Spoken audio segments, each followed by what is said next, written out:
La realidad que México enfrenta hoy es un mosaico de absurdos y decisiones insensatas que desafían cualquier lógica. Claudia Sheinbaum, la presidente, se indigna por una ley de telecomunicaciones que ella misma aprobó, como si pudiera borrar su firma con gestos de molestia. Gerardo Fernández Noroña, con esa descarada incoherencia que le caracteriza, lleva al juzgado las mismas propuestas que él impulsó para desmantelar el Poder Judicial, en un espectáculo de contradicciones que raya en lo grotesco. Mientras tanto, Luisa María Alcalde, desde su púlpito en Morena, predica contra el nepotismo a los militantes de Morena, rodeada de familiares y amigos que ocupan cargos en el gobierno y en el partido, como si la hipocresía fuera una virtud. Y en este circo de incongruencias, el país se desmorona. El gobierno celebra un crecimiento económico de apenas 0.2% en un trimestre, como si fuera un triunfo histórico, comparándose arrogantemente con administraciones pasadas, mientras la realidad nos está gritando lo contrario. Inflación galopante erosiona el poder adquisitivo de las familias, la deuda nacional crece sin control, devorando el futuro de generaciones completas. Los recursos públicos se despilfarran en obras faraónicas e inconclusas como monumentos al capricho, mientras que miles de mexicanos mueren por la falta de medicamentos esenciales en hospitales desabastecidos. Otros tantos, desesperados, pierden sus empleos y ven desvanecerse cualquier esperanza de sostener a sus familias. El absurdo que vivimos en México no tiene parangón, salvo en el propio México.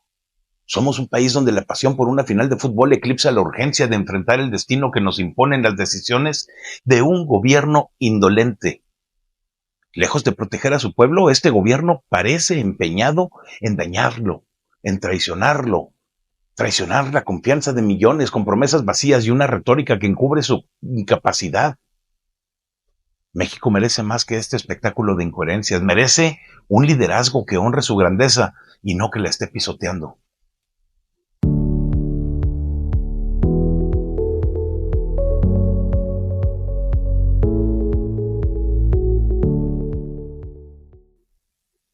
Yo soy mexicano, nacido en Nuevo León, pero radicado en Coahuila desde hace muchos años. Desde aquí, puedo ver que México enfrenta las consecuencias de decisiones que han debilitado pilares fundamentales de nuestra sociedad. No me voy a cansar de decir que como ciudadanos tenemos el derecho y la responsabilidad de cuestionar. ¿Dónde estábamos nosotros cuando el gobierno de Andrés Manuel López Obrador y Claudia Sheinbaum desmantelaron instituciones y servicios que eran esenciales para millones de mexicanos? Hoy, hoy voy a recordar algo de lo que hemos perdido y exigir respuestas. El nuevo Aeropuerto Internacional de México, proyectado en Texcoco, iba a ser un símbolo de modernidad para México. Diseñado por arquitectos de talla mundial, prometía generar más de 450,000 empleos directos e indirectos y posicionar a México como un hub logístico global, comparable a los aeropuertos de Dubái o de Singapur. Su cancelación en el 2018, decidida por una consulta ciudadana que apenas reunió el 1% del padrón electoral, fue un golpe económico y de confianza. Según el Instituto Mexicano para la Competitividad, la cancelación costó más de 330,000 millones de pesos, incluyendo indemnizaciones y obra perdida. En su lugar, el Aeropuerto Internacional Felipe Ángeles ha enfrentado problemas de conectividad, baja afluencia y críticas por su ubicación. Hasta mayo del 2025, el AIFA opera el 30% de su capacidad proyectada, mientras que el aeropuerto de la Ciudad de México sigue completamente saturado. Claudia Sheinbaum ha defendido al AIFA, pero ¿a qué costo? Perdimos una oportunidad histórica para el desarrollo económico. El Seguro Popular, creado en el año 2003, no era perfecto, pero garantizaba atención médica a más de 50 millones de mexicanos sin seguridad social.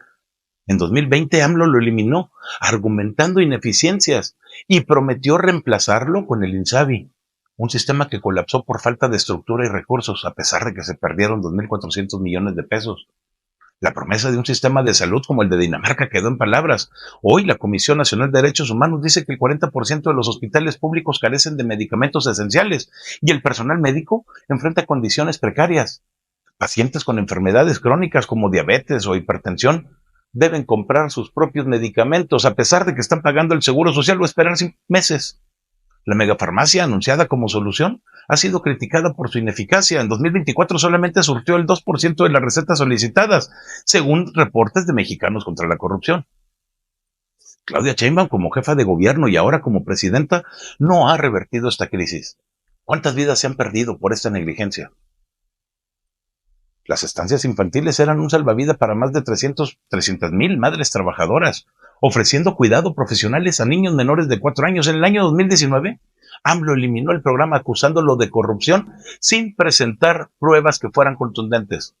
Las trabajadoras de las estancias, muchas de ellas mujeres de escasos recursos, perdieron sus empleos.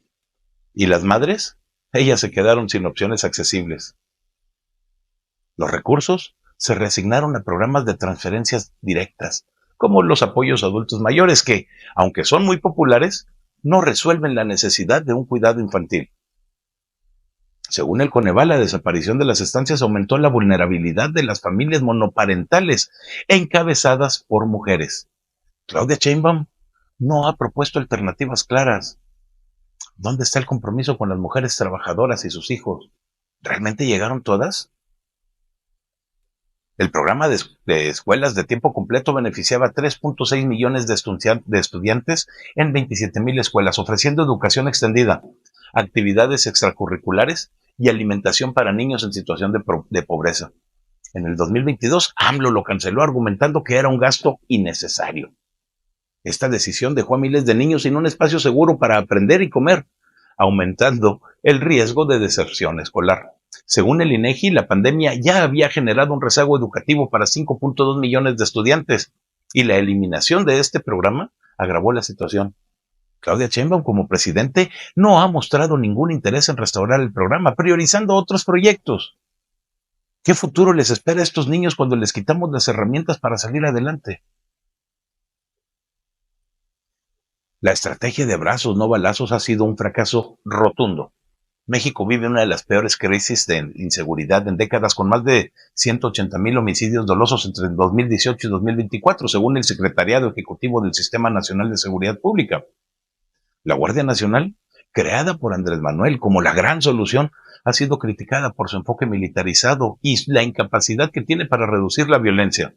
En 2024, estados como Michoacán, Jalisco y Zacatecas reportaron niveles récord de asesinatos y extorsión. La militarización de la seguridad, incluyendo la transferencia de la Guardia Nacional a la Sedena, ha generado preocupaciones sobre derechos humanos sin resultados tangibles. Claudia Sheinbaum promete continuar esta estrategia, pero los ciudadanos seguimos viendo con miedo. ¿Cuánto tiempo más tendremos que esperar para sentirnos seguros? La educación pública está en crisis. La nueva escuela mexicana, impulsada por Andrés Manuel López Obrador, prioriza contenidos ideológicos sobre calidad educativa. Los libros de texto gratuitos de 2023 y 2024 fueron criticados por errores factuales, falta de rigor académico y un enfoque que realmente minimiza la enseñanza de matemáticas y ciencias.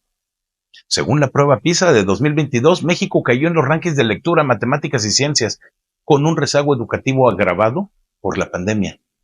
Los maestros, mal pagados y sin formación adecuada, enfrentan la presión de implementar un currículo improvisado. Claudia Sheinbaum, como presidente, no ha anunciado reformas para revertir este deterioro. ¿Es este sistema educativo el que merecen nuestros hijos en un mundo que exige competencia y preparación? El desabasto de medicinas es realmente una tragedia humanitaria. Desde 2019, la eliminación del sistema de compras consolidadas de medicamentos provocó una crisis que afecta a millones, especialmente a niños con cáncer y pacientes con enfermedades crónicas. Según la organización Cero Desabasto, en 2023 el 60% de las recetas en hospitales públicas simplemente no se surtieron. La megafarmacia presentada en 2024 como la solución definitiva ha sido un fracaso. Los reportes indican que solo cubre una fracción de la demanda y enfrenta problemas logísticos. Las familias han tenido que recurrir a amparos legales o gastar sus ahorros en tratamientos, incluso sus pensiones. Claudia Sheinbaum no ha ofrecido un plan creíble para resolver esta crisis. ¿Cómo puede un gobierno ignorar el dolor de quienes luchan por su vida? Pemex, Comisión Federal de Electricidad y la Guardia Nacional, íconos de México, están en declive. Pemex arrastra una deuda de más de 100,000 millones de dólares, según Bloomberg, y su producción petrolera es la más baja en 40 años. Incapaz de competir en un mercado global que exige energías limpias. La Comisión Federal de Electricidad enfrenta apagones masivos como los de 2024 en el norte del país y tarifas que castigan a las familias. El gobierno insiste en combustibles fósiles, ignorando la transición energética. La Guardia Nacional, militarizada y con cuestionamientos por abusos, no ha cumplido su promesa de pacificar el país. Mientras tanto, Claudia Sheinbaum defiende estas políticas, pero los resultados hablan por sí solos. Instituciones debilitadas y un país rezagado. ¿Qué pasó con el orgullo de nuestras instituciones? Desde mi hogar, en Coahuila y en cada rincón de este México que realmente amo, no puedo quedarme callado. Lo que hemos perdido no son solo proyectos, instituciones o recursos. Hemos perdido la confianza en un gobierno que prometió transformar y en cambio desmanteló. Mientras Claudia Sheinbaum defiende un aeropuerto a medio funcionar, ignora a los niños sin medicinas y presume un crecimiento económico que no se siente en los bolsillos de las personas. Pero nosotros seguimos pagando el precio de sus decisiones. La inflación nos está ahogando, la inseguridad nos acecha y el futuro de nuestros hijos se desvanece entre libros de texto mal hechos y escuelas que están abandonadas. Pemex y Comisión Federal de Electricidad, que alguna vez fueron nuestro orgullo, hoy son sombras de lo que fueron. Y la Guardia Nacional, en lugar de protegernos, nos recuerda que la paz es una promesa vacía. El absurdo de este México, donde un gobierno se contradice, se enreda en su propia retórica y celebra migajas como si fueran banquetes, no puede seguir siendo nuestra normalidad. No podemos permitir que la indolencia de quienes nos gobiernan apague la grandeza de nuestra nación. Como mexicanos llevamos en la sangre la fuerza para resistir, para cuestionar, para construir. Hoy, desde Coahuila, desde Nuevo León, desde cada estado y cada corazón que late por México, debemos alzar la voz. No se trata solamente de recordar dónde estábamos cuando todo esto pasó, sino de decidir dónde estaremos cuando recuperemos nuestro país. Exijamos un México donde las familias no mendiguen medicinas, donde los niños estudien con dignidad, donde la seguridad no sea un lujo y donde nuestras instituciones brillen de nuevo, porque México no merece menos, México merece todo. Es hora de despertar, de actuar, de devolverle a nuestra patria el futuro que estos canijos le han robado. Es muy feo mentir para convivir, y la presirvienta Claudia ha debido hacerlo para mantener contentos a sus votantes, que la verdad sea dicha, no se caracterizan por entender lo que les dicen, sino por escuchar solamente aquello que les conviene oír. Una verdad a medias es una mentira, y la chacha de Andrés ha decidido iniciar su sexenio diciendo una verdad a medias. Anunció una nueva cadena de farmacias, las farmacias del bienestar, con el fin de acercar los medicamentos a la gente. Es decir, que la farmaciototota que entre el año pasado y este nos costó 4,000 millones de pesos, ya no servirá. Pero aquí lo importante no son las farmacias en sí, ni dónde están colocadas. De esas hay muchas en todo el país. Lo que no hay son medicamentos en las clínicas y hospitales, todo esto del sistema de salud de México, porque simplemente no los han comprado. ¿Con qué van a abastecer las farmacias si no hay nada que poner en los anaqueles? Les digo, verdades a medias. Muchos creyeron que con el cambio de administración las cosas cambiarían para bien. Yo no tenía ni tengo ninguna esperanza porque la he visto a esta mujer cómo manejó la Ciudad de México mediocremente. No pueden decirme que el metro se accidentó porque era inevitable o que la violencia y el crimen aumentaron en la Ciudad de México nomás porque sí. Bueno, mis expectativas con Claudia en México son iguales. La inseguridad es uno de los temas pendientes del sexenio anterior y la chacha ya anunció que no hará nada nuevo. No tenía ni 24 horas con la banda presidencial en su pecho y ya estaba culpando a Calderón de lo que sucede en el país, siendo que Felipe Calderón ya cumplió 12 años sin gobernar a México. Muchos lo extrañamos, pero también entendemos que cualquier presidente ha sido mejor que Andrés al frente de México. Ya les había dicho en este canal que Pemex es una empresa de la que México debería deshacerse. Nos cuesta mucho dinero y no trae ningún beneficio. La empresa productiva del Estado sigue siendo la petrolera más endeudada del mundo, a pesar de los 2 billones de pesos que se le inyectaron recientemente y a pesar de que la 4T, en voz de su vocero más insigne, habían asegurado que harían de Pemex la palanca del desarrollo del país, promesa que no pudieron cumplir como cualquier otra promesa que hayan hecho, debido a que, bueno, no saben administrar un carajo estas personas. Las mentiras son malas, pero cuando las dice la figura presidencial de un país, del que quieran, son más. Claudia sigue mintiendo, y digo sigue porque desde antes de iniciar su campaña ya lo hacía. Ayer aseguró que no habría nepotismo ni amiguismo en su gobierno. Lo mismo dijo el anterior Edefesio, y miren que le dejó la herencia a sus hijos, a los amigos de sus hijos, a los contratistas favoritos, al 80% de su gabinete, y todavía tiene indilgados en Morena a los Batres, a los Tadei, a los Monreal, entre los cuales acaba de rescatar, por cierto, a Katy del olvido, a los Salgado, y la lista puede seguir. Otra mentira más que dijo fue referente al avión presidencial. Dijo que no lo iba a regresar, pero el avión presidencial nunca se ha ido porque después de haber sido rifado o rentado o traspasado, realmente nunca lo hemos terminado de pagar y no podemos ni siquiera vender algo que no es nuestro. Lo cual es el caso del avión, que todavía en este año tiene una partida presupuestal para pagarlo, a pesar de que no está siendo usado por el gobierno, sino que se envió al gobierno de Tayikistán por una cómoda renta mensual que pues ni siquiera cubre las más mínimas mensualidades que pagamos por él. Otra vez, una media verdad es una mentira. Les habíamos adelantado desde este canal que la situación de México no era buena. Sabíamos que no teníamos dinero y sabemos que no es fácil conseguirlo porque en el país hay cada vez menos empleos formales y la economía se mueve cada vez más lento. Pero de eso a que antes de que pasaran 24 horas de su sexenio ya estén colocando 18,000 millones de dólares en deuda con la excusa de afrontar el déficit dejado por la administración anterior y querer sostener a Pemex, entre otras cosas porque es obvio que algo de ese dinero se va a destinar a algunas becas y pensiones del bienestar. El problema de pedir dinero prestado es que ya se han parado las orejas de los inversionistas mundiales que cada vez se preguntan más si México podrá hacer frente a sus compromisos financieros.